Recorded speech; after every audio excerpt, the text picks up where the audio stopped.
No. Welcome. Thank you. I welcome you with all my heart. It is good to be with you again.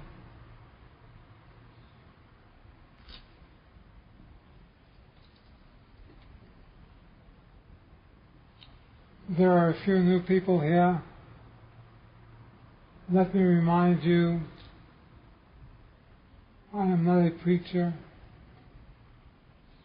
I do not give lectures. I am not a philosopher. I'm a nobody. A nothing.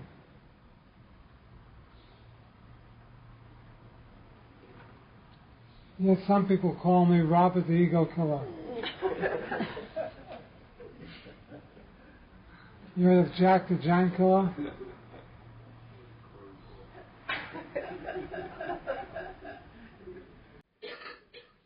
I have come to kill your ego. What do you think of that? You never needed it anyway. It's nothing but a bunch of trouble. All of these years you've been motivated by your ego. You've had all sorts of problems, confusions, living a haphazard life. For you have looked to your ego as God.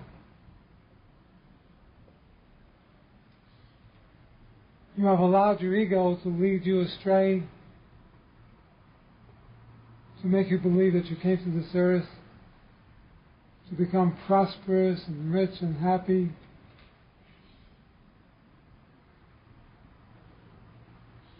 Who wants to be happy? What is happiness? Happiness is when you achieve something that you want. This makes you happy. Yet when it wears out, when it's taken away from you, when you get used to it, it makes you miserable. Therefore, the same quality that made you happy made you miserable. And this is how you've gone on since the beginning of your existence. Sometimes happy because you get what you want.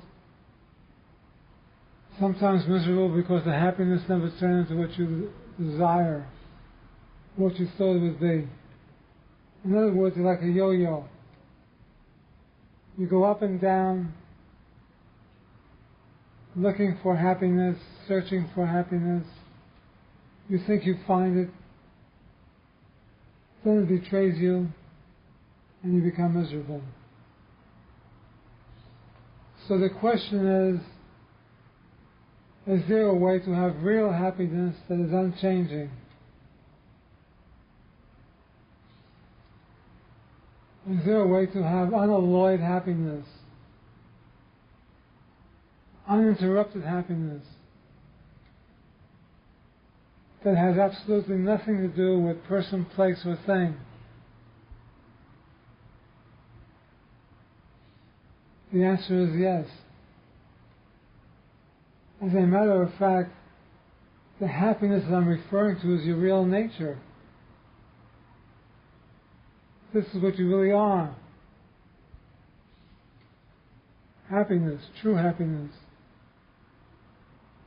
that has absolutely nothing to do with the world, or your body, or other planets, anything else. That happiness may be called bliss.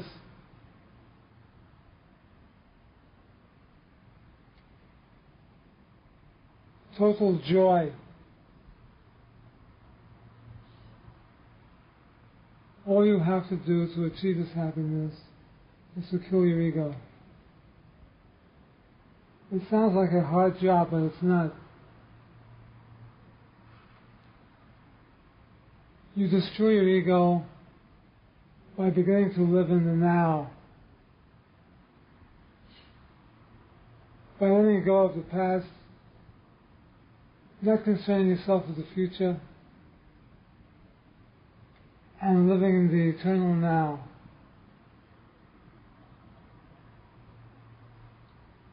Prove this to yourself. Look at the second you're living in. Is there anything happening in that second? Is there something annoying you? Something bothering you? There's no time for this to happen because you're living in the second. In the second in which you live right now, there's absolutely nothing happening to make you miserable, to make you happy, according to human standards. You are living in the immediate second.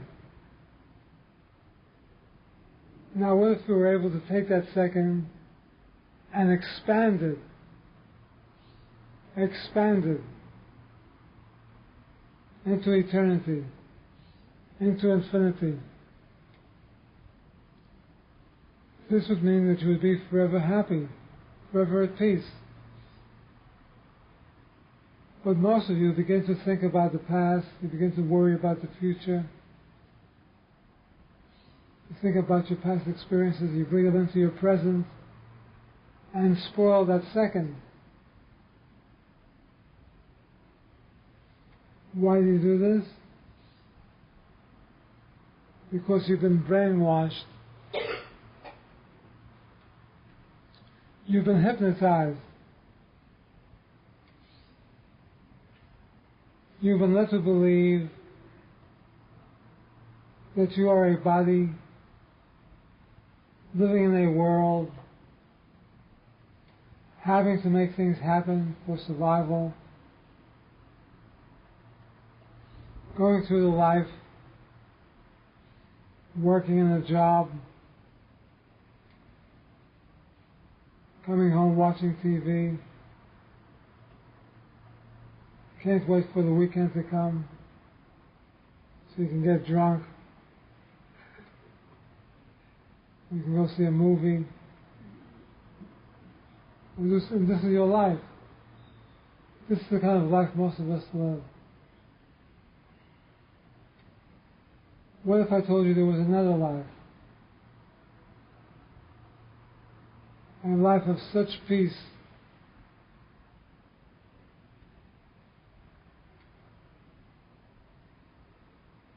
a life of such bliss,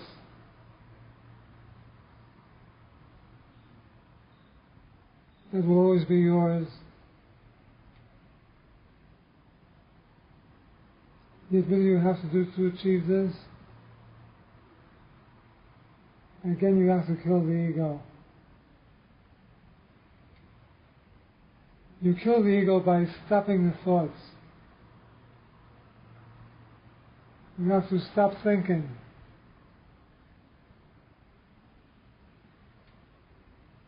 Stop thinking forever. If you investigate yourself, you will see that your true self does not have to think. Your real self, which is consciousness,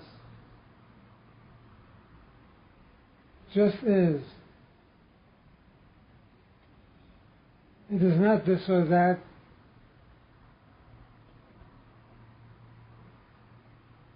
It is pure being.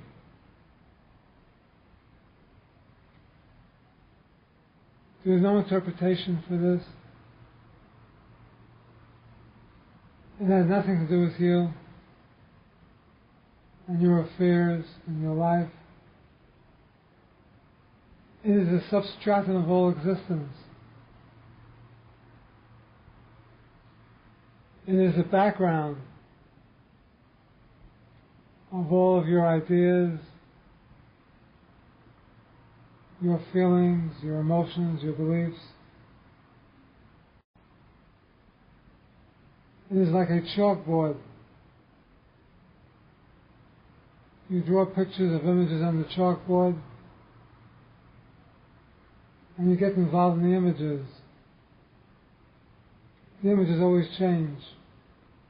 When you get tired of them, you erase them from the chalkboard, You draw new images. Yet the chalkboard never changes. The chalkboard remains the same. And so it is, there's something within you that never changes, that is always the same. This is your true nature, your swarupa. It is called the ultimate reality.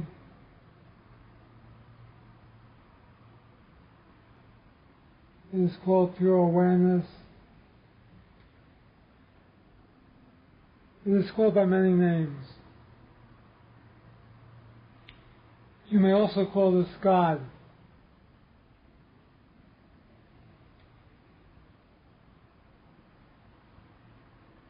This is the substratum of your existence.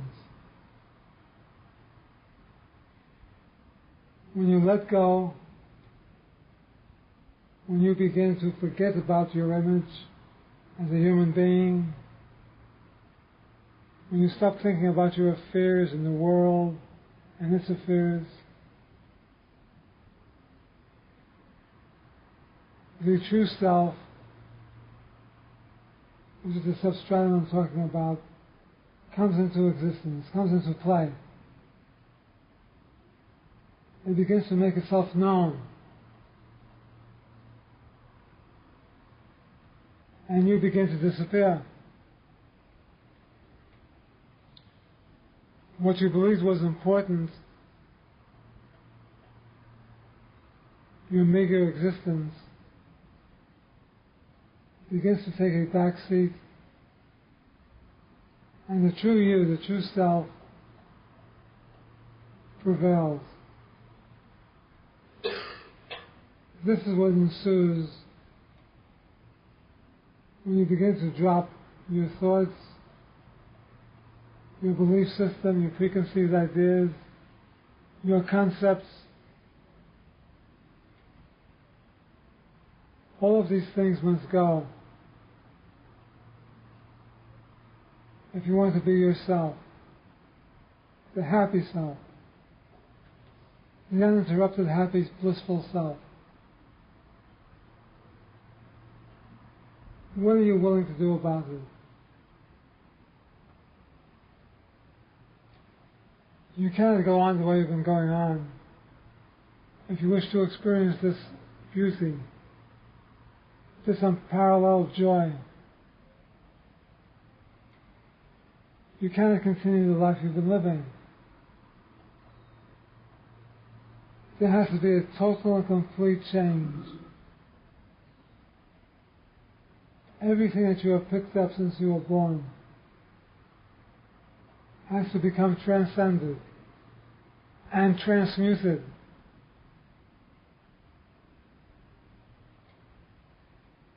You must begin to understand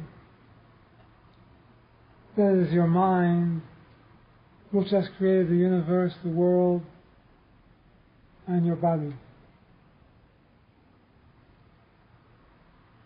What you call your mind is only a conglomeration of thoughts, ideas, beliefs.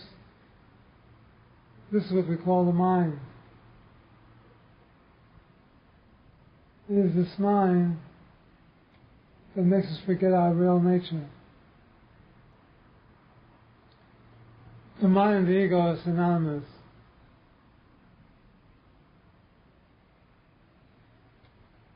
Yet you ask me, can you exist without a mind?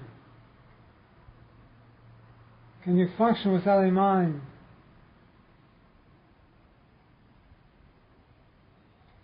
Where were you before you were born? You had no mind then. And you functioned very well. Now you've picked up the body you have,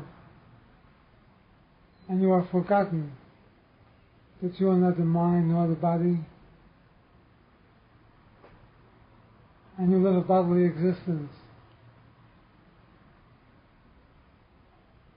wanting things,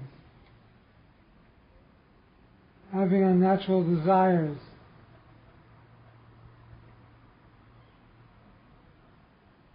thinking you have to become a certain way in order to be totally happy.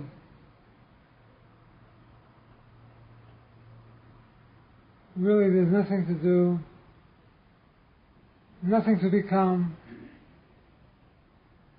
in order for you to find total happiness. It's not finding something new to add on to yourself. It's letting go of everything you've been holding on to. Becoming virtually empty. Total emptiness. Total emptiness. Becoming a no one, a nobody, a nothing.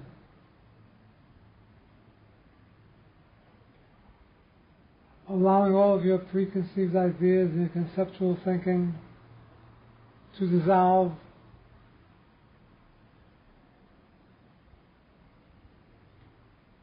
Letting go of everything that you've been holding on to, your desires, your emotions. Becoming a simple person.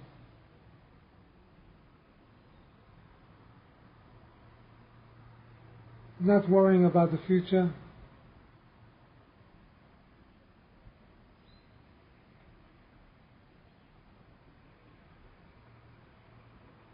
Being yourself.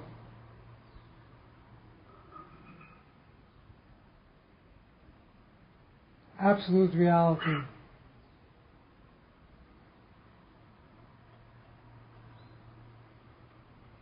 The self which is God. Allowing that to take place.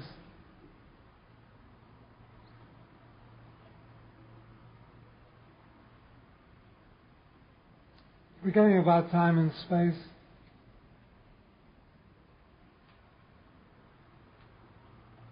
Not trying to change the world or anyone else.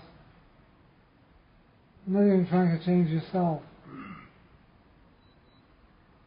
But rather going deep within yourself. Diving deep within yourself. Deeper than you've ever gone before. The deeper you dive, the more the ego disappears. Remember, the ego, the body, the mind are one. They never existed, really. This is an amusing thing of this whole teaching. When you get to that place, when you get to that space, where the mind seems to be destroyed, you start to laugh at yourself, realizing you never had a mind to begin with. There was never an ego nor a mind. Yet you've been spending hour after hour, day after day, week after week, trying to quiet the mind that doesn't exist.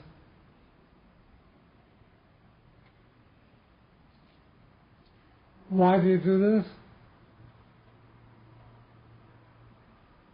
Who knows? Why do you do anything you do?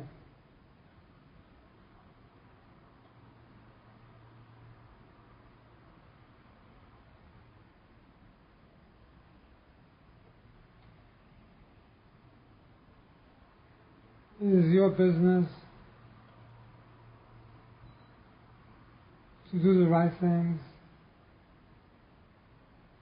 in order for you to become self-realized.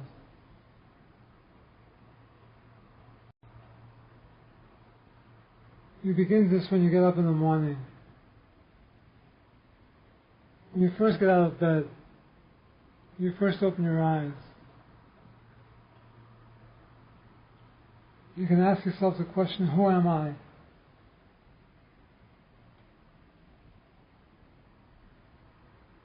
What you're really saying is, where did the I come from?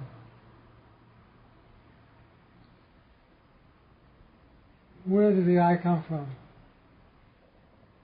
When you're referring to this I, you're referring to the I that says, I got out of bed, I slept well, now I'm going to get dressed.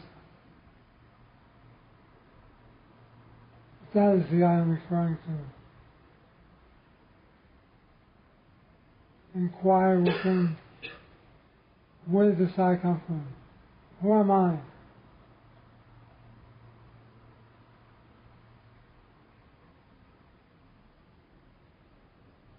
Am I my body? If I were my body, really my body, it would never change. But yet when I was a little baby, I shed into a little person, then to a big person, here I am now, and I keep changing every day. Therefore, how can I be real? Well, when I look up the word real in the dictionary, it means something that is unchanging.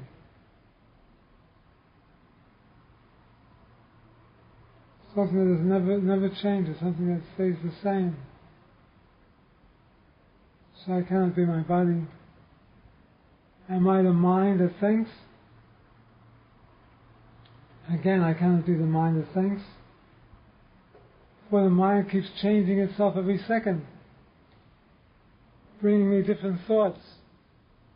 Good thoughts, bad thoughts, fear thoughts, happy thoughts. Again, this is not real. So I cannot be my mind. Am I part of this world? Well, the world is the same way. It keeps changing constantly. Constantly changing, so I cannot be the world. Therefore, who am I?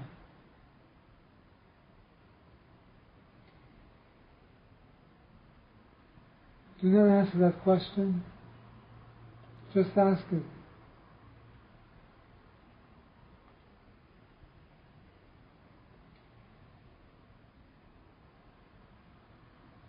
As you keep on asking this question, things take care of themselves.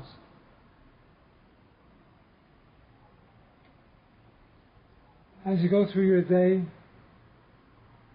remember to ask the question over and over again. Keep inquiring over and over again. Who am I? And when the answer comes to you, say no, not this. I am not this. All kinds of answers will come to you.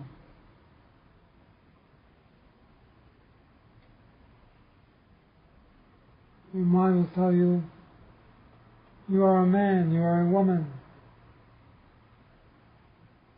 you are a working person, you are retired, you are going to school. And always catch yourself and say, no, I am not this. For it is not permanent. How can I be something which is not permanent? As you keep inquiring this way, something profound begins to happen to you. As you keep doing this day after day after day, you start to feel joy for no reason at all. You start to feel happiness for no reason whatsoever. You start to feel peace. Where there is conflict in the world,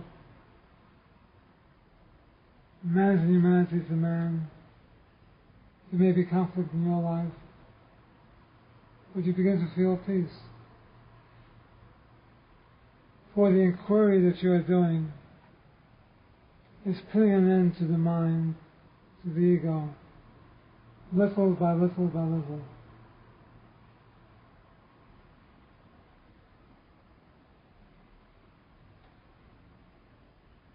You have to keep this up. You have to keep doing this. Without ever stopping.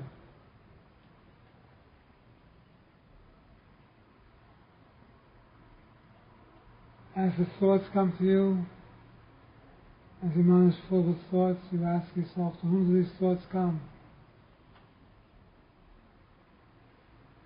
You inquire, who's thinking these thoughts? I am. Then who am I?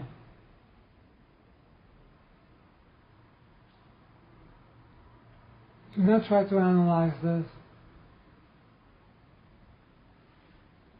Or you're using your mind to analyze it, and your mind we're trying to destroy. Therefore you cannot use your mind to become free. Otherwise it's like a thief becoming a policeman to catch a thief. We'll never really catch a thief because it's the thief itself. So even though it appears as a policeman, it will never catch a thief. And so your mind has been giving you all these problems and making all this trouble for you throughout your existence. Should not be used in order to destroy itself. For the mind does not wish to be destroyed. Therefore it will bring up everything to keep itself from being destroyed. It'll tell you all sorts of things.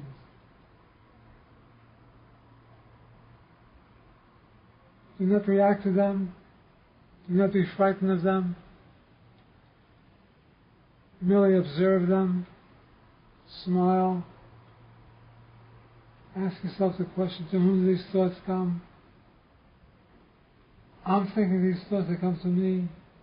Then who am I? Where did the I come from? For the I is responsible for everything.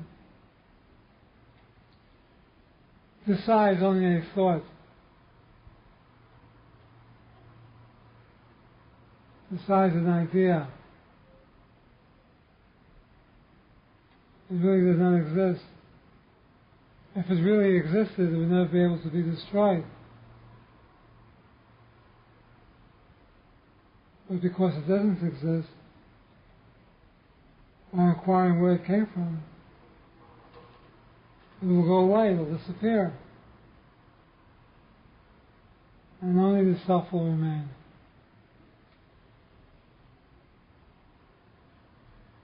Do not worry or be concerned how long this takes. Whether it happens immediately or it takes time.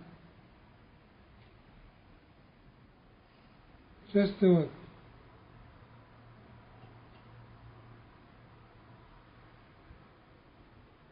Remember, it's taken you many years to be where you are now.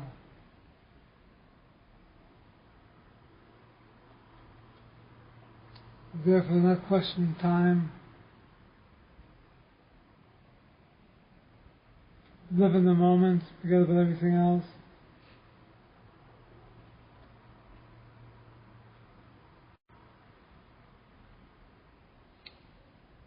Just like the story I tell once in a while of the monk who was meditating beside the road. And he apparently had been there for many, many years before his hair had gone out into the ground. Birds had made nests in his hair. He was sitting there meditating. All of a sudden he felt the presence of a great sage coming by. He knew inwardly this was a great sage. He opened one eye and looked, and he said to the sage, "Holy Father, where are you going?" The sage said, "I'm going to see God." The monk replied, "Holy Father, when you see God, would you please ask Him for me? How much longer I have to sit here in meditation before I become absolutely free? Before I become liberated?" The sage said, "Yes, my son, I will." Walked down the road, there was another monk about a mile away, also sitting in meditation. He apparently had also been sitting for year after year. His hair had gone into the street. He was in total silence. He felt the presence of the sage also. He opened his eyes and he said, "Holy Father, where are you going?" The sage said, "I'm going to see God. Will you please intervene for me and ask God how much longer I have to sit like this before I become liberated?" The sage replied, "Yes, my son, I will." 6 months passed. The first monk was sitting in meditation as usual. He again felt the presence of the sage. He opened his eyes and he smiled and he said, "Have you seen God?" "Yes, my son." "Did you ask him for me how much longer I have to meditate this way before I become free and liberated?" "Yes, I did." The monk became excited. "What did he say? How long do I have to sit here?" The sage pointed to a tree. He said, "You see the leaves in that tree? God told me that you have to reincarnate as many times as there are leaves on this tree before you become totally liberated." The monk became upset. He became hysterical. He said, "What? I've been meditating like this all these years, and now you tell me this? To heck with this. I'm going to town to get drunk." And he brushed himself off and left for town. The sage came to the second monk.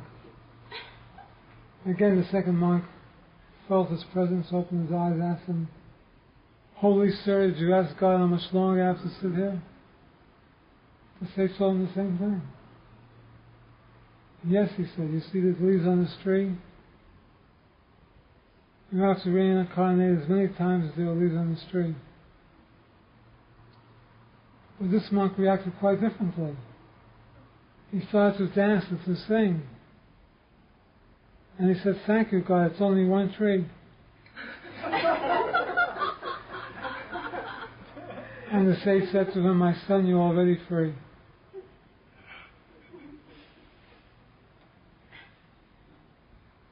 The meaning of the story is, do not look at time, do not look at space, do not look at other people, do not wonder about how many times you have to come back to this earth. When you're going to be reborn as a frog, or a tree, or go to a different planet. Forget about all these things. Your job is to dive deeply into yourself. Forget about the world. Why do you forget about the world in this teaching? For when you discover yourself, you will see that you are the world. You are the world. You yourself are this world, this universe.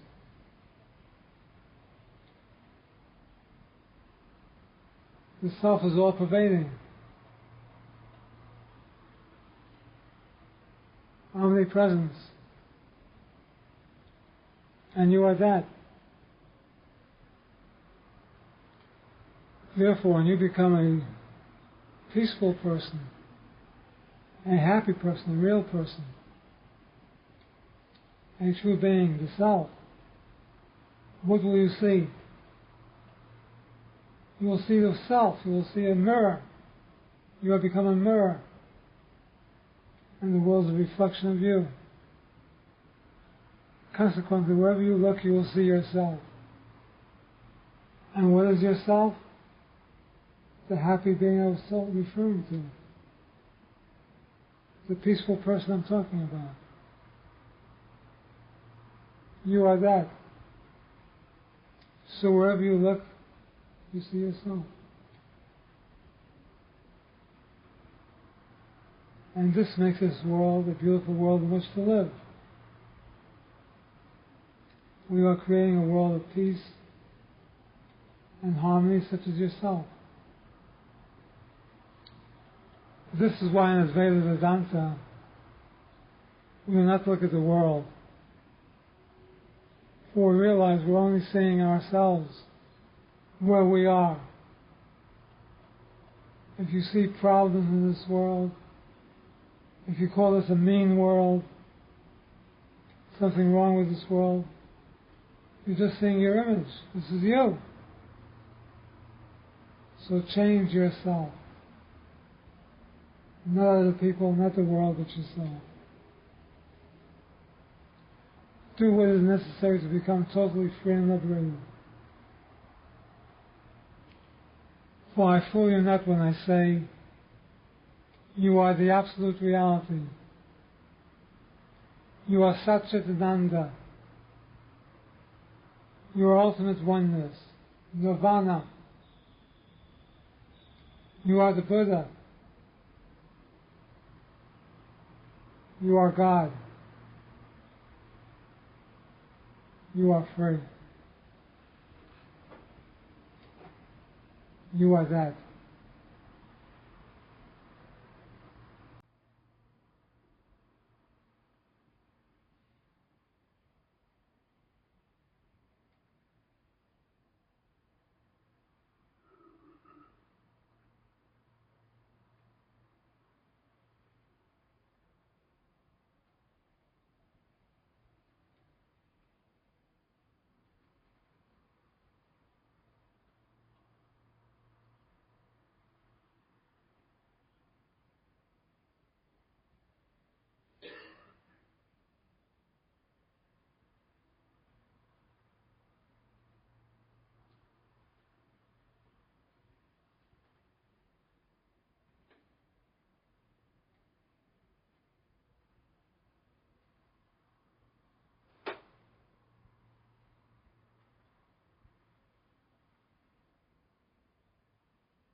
We now play our usual game of Stump the Guru.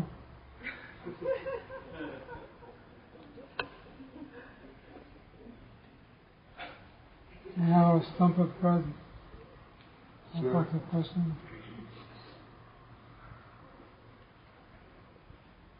I forgot to ask if there are other questions. It's not too late. Anyone have a question down or has a verbal question that they want to ask? Do you have any questions? No, there isn't a single one in here. Anybody have any? We have to remind you to do this. So feel free to ask any question you like. If you stump the Guru, you got to go to heaven immediately. You pass go. You don't even have to drive home.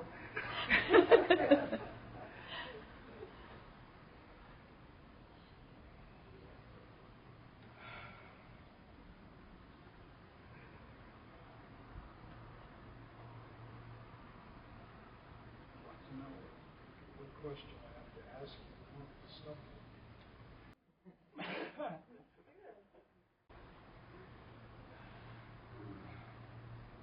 Say that again. anything when I was thinking. He wants you to give him a question that will stump you. Oh. He's smart ass. Okay. There's the question.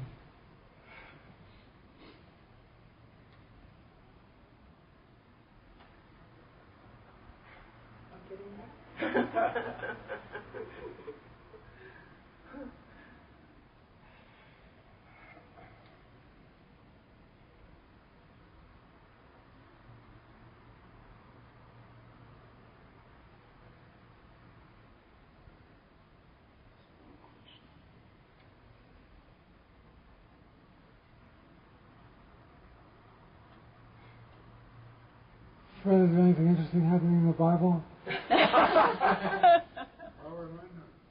How he accused me of being a Bible student, but I don't know anything about Bible. Sure The only Christian scripture I know I got from Swami Prabhupada, who was head of the Southern California Vedanta Society. Other than that, I don't know. I know some of the things that Christ said, but I don't quote them because you don't like me to quote them. Well, I won't say you don't, but most of them. I don't like you to call him. Oh, yes, sir. All right.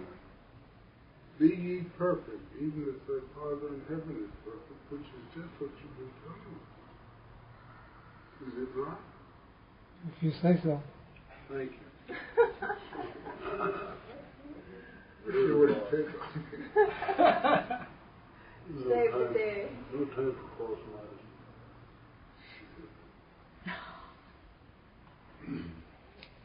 We love you, friend. Thank you.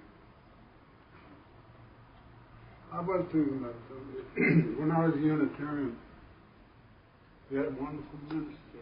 I remember some of the things he said. One of which was, to the extent that an individual feels inherently superior to another, he reveals his own insecurity. Of course. And another thing he said that I always remember, he said, blame is the most cursed word in the English language. True. Thank you. And thinking about myself a little bit, I've always been inclined to maybe feel a little different than people that say belong to the Jehovah's Witnesses or the Southern Baptists or the Disciples of Christ. And that would put me in a position of feeling superior, which no place for me to be. Well, why would you feel superior? You said you used the right word to feel different. When you feel different, you're superior. In other words, to feel different isn't reprehensible. Sure, to feel different is good. What makes you feel different? It has nothing to do with being superior. You want to feel different. You have a right to feel different. You are different. Oh, thank you.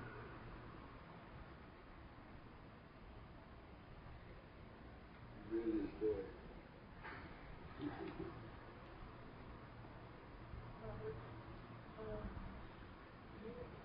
Have the 2 periods of meditation, focusing and on, which you encourage us to sit with you. How can those periods be followed? That's a good question.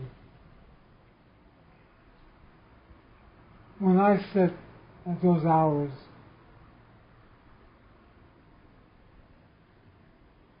the grace, the harmony, the joy which exists travels to those people who are sitting with me. There's only one self. When a jnani is that self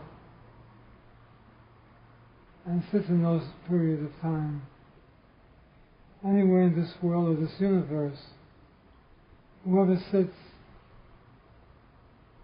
at that time and thinks of the jnani becomes the jnani themselves. All the power flows at that time, what people call grace. Flows throughout the universe wherever you are. It's just like a radio set. When you turn on the radio, you tune into the station, and you get the station you tune into. You not get a bunch of static, you not get other stations, you get the one station that you tune into. So the power of the transmitter of that particular station comes forth, and you pick up that thing on your receiver. The same thing happens when you sit with me. You may look at me as a transformer. Do I look like a transformer? I transform souls. And as you tune into me, you pick up, I am. I am that I am. Absolute reality. There's only one. So the people who sit together at that time make a lot of progress on the path. When they're tuning into the divine being, into the yearning, into reality, into themselves, to oneself. Does that make any sense? Does it accelerate the evolutionary process? That's what? Does it accelerate the spiritual evolution of soul? Yes, it does. When you're tuning into a power, again, another example is like going into the sun. If you sit under the sun, you get all the power of the sun. If you sit in the shade, the sun is still shining, but you're not picking up all of the power of the sun. The same thing.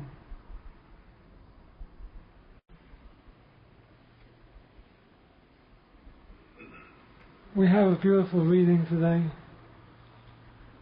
We're going to try to have a reading every Sunday from some form of truth book, so you can get another idea how things are.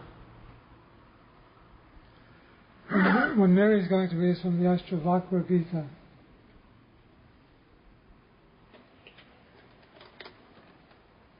Have I missed those announcements? Oh, yes, I have. I have some transcripts to hand out. If I may have some willing participants. There are two transcripts in each folder. Explain what you want them to do. Yes. 10 or more made of the transcripts, and there are two separate transcripts here. And then bring them back and then look at that. Did you get through there? Forgive us? Yes. So I have 3 more.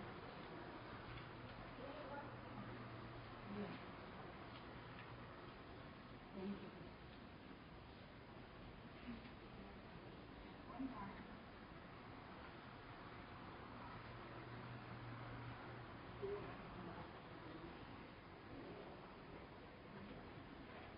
I know one thing about the Bible. Srimad Ramanuja is the same as the Gita. Same as what? The Bible is the same as the Gita. Oh, yes.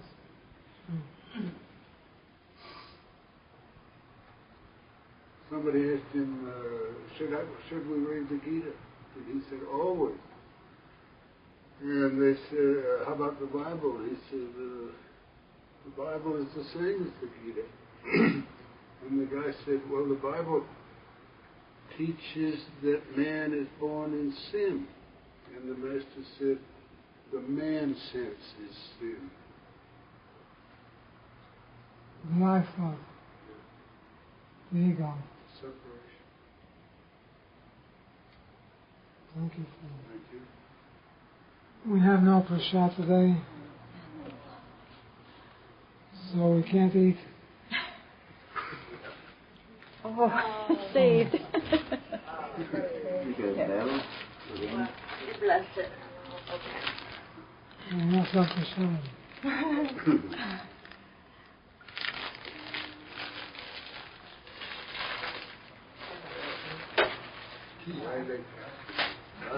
Good girl. Also, I was going to ask if anyone thinks we need a second fan, or if this is adequate. If everybody here except newcomers gave $2, it would pay for both this one and another one just like it. If you'd like to give $1 to help me pay for this one, that would be appreciated, but it's my grateful donation if you can't. And let's see, show of hands if we need another one. Somebody? Good when you're sitting in front of us. Good. You're the right spot.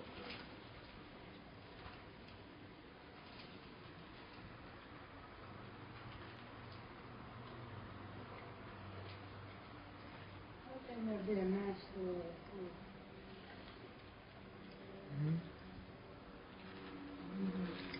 What'd you say? How can there be a master in a pool? A master in a... Could you say that again, Josephine? How can there be a master or a fool? How can there be a master or a fool, she says. The appearance to others. Others see the person as a master or a fool. That's what people see. To the one involved, there's no such thing. But the appearance of... In reality, there's no master, no fool. There's nothing like that. But to most people, they see a fool, they see a master. But the truth is, there's no master, no fool.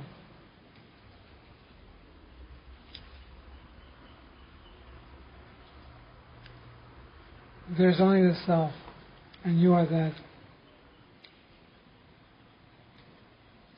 Seems to me there's not even a... Then there's nothing.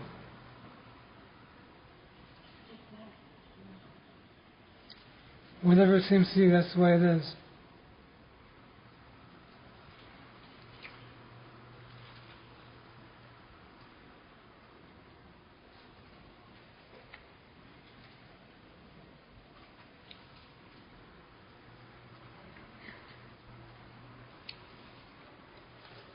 Well, this is at the end. Repent.